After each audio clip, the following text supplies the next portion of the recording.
তৃতীয়বারের জন্য প্রার্থী হয়ে কেশপুরে জমাটি প্রচার সারলেন তৃণমূলের ঘাটাল লোকসভা কেন্দ্রের তারকা প্রার্থী দেব। শুক্রবার বিকেলে কয়েক হাজার মানুষকে নিয়ে কেশপুরের রাস্তায় রোড শো করে সভা করলেন, সঙ্গে কর্মী সভা ও পথসেবা দুই করলেন। কি বার্তা দিলেন শুনে নেওয়া যাক দেবের মুখেই। আমাদের ব্লক সভাপতি প্রদ্যুৎ এবং অনেক মানুষ আছেন, আমাদের কি বলবো, মানে অঞ্চল সভাপতি, বুথ সভাপতি, আর আমাদের দলের সমস্ত কর্মীরা, সমস্ত মানুষ এবং সমস্ত দলের কর্মীরা এবং যারা নিরপেক্ষভাবে ভোট দেয়, হয়তো আমাদের দলের ভোটও দেয় না, কিন্তু তারাও আমাদের মিছিলে সামিল হয়েছিলেন আমাকে আশীর্বাদ করার জন্য। সবাইকে মাথা নিচু করে ধন্যবাদ।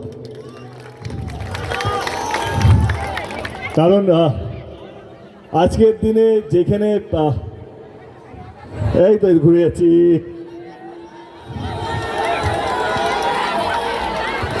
সত্যি ভীষণ ভালো লাগছে। কারণ হ্যাঁ, 2024-এর নির্বাচন চলে এসছে। আমি আপনাদের ভোট চাইতে আসিনি, আমি এসেছি আপনাদের আশীর্বাদ চাইতে। আশীর্বাদ করবেন তো? কারণ আমার মনে হয় ভোটটা আপনাদের গণতান্ত্রিক অধিকার, আপনাদের যাকে ভালো লাগবে তাকে ভোটটা দেবেন, কিন্তু আশীর্বাদ এমন একটা জিনিস সেটা ভোটের থেকেও বড়।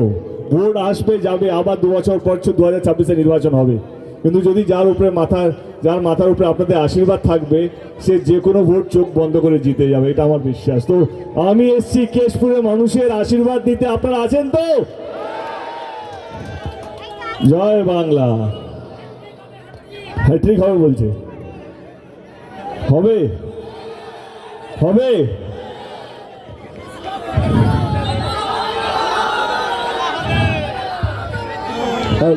আপনাদের পাশে থাকাটাই আমাদের কাছে অনেক বেশি।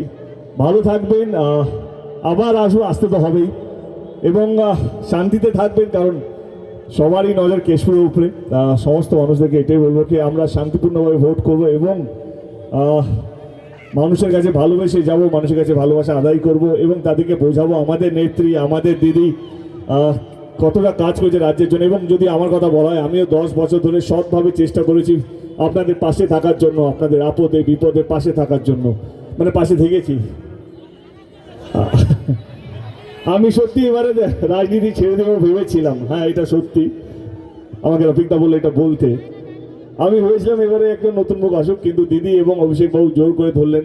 যখন রাজনীতি যখন ফেরত আসতেই হবে, যখন আবার রাজনীতির মধ্যে নামতেই হবে, তখন আমার মনে হলো কি কেন নয়, যাদের জন্য রাজনীতি করছি, মানুষের জন্য, তাদের হয়ে একটা কাজটা করে দিই। তো দিদিকে আবদার করে বললাম ঘাটাল মাস্টার প্ল্যানের কথাটা যদি আপনারা করে দেন, সঙ্গে সঙ্গে হ্যাঁ বলে দিয়েছি।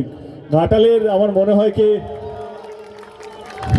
কেশপুরও অনেকটাই জায়গা মানে বন্যার জন্য প্রভাবিত থাকে।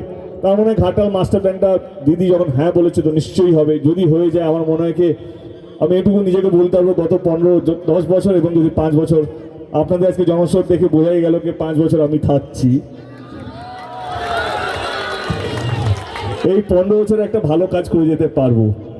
বাকি আপনারা যা ভালো বুঝবেন তাই করবেন। 25শে মে আমাদের এখানে নির্বাচন। যদি আপনাদের মনে হয় আপনার এই ঘরের ছেলে, আপনার এই কেশপুরের ছেলেটা গত 10 বছর ধরে সৎভাবে কাজ করতে পেরেছে, অ্যাকশন দাঁড়াবাবু ডাকছি অ্যাকশন হ্যাঁ, সৎ 10 বছর কাজ করতে পেরেছে, তো আপনারা জানেন 25শে মে কাকে ভোটটা দেবেন। ঠিক আছে, ভালো থাকবেন, শান্তিতে থাকবেন এবং আপনার ঘরের ছেলে আপনাদের পাশে সব সময় আছে। ভালো থাকবেন। Thank you so much. Thank you.